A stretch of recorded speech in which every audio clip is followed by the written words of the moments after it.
What does an endangered species mean? An endangered species is a species that is likely to become extinct in the near future. But why is that? There are two main factors for that. The first one is loss of habitat. The second, loss of genetic variation. So first, let's speak about loss of habitat. Dinosaurs can be the ideal example for this factor. They lost their habitat 65 million years ago.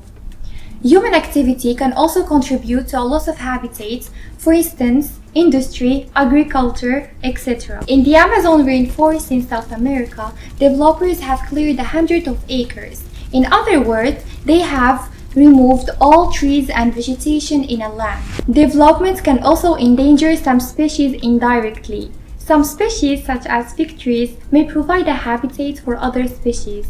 But when these trees get destroyed, the animals that depend on this tree may get endangered too. Now, let's talk about the second main factor, which is genetic variation. Genetic variation is the diversity found within a species.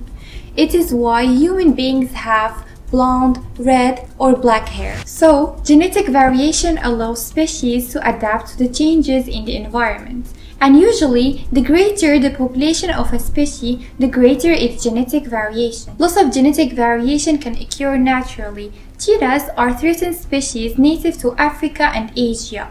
These big cats have very little genetic variation.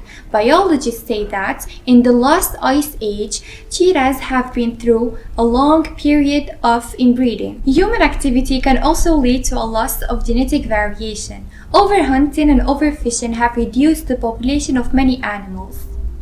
As we understood the factor, let's talk about the red list. So, the International Union of Conservation of Nature keeps a red list of threatened animals, and it has 7 levels. Least concerned species as dogs and cats, near threatened animals as species of the tropical jungles of South America and Africa. They have a healthy population, but unfortunately, their habitat is disappearing. Vulnerable species which their population has declined at least 50%.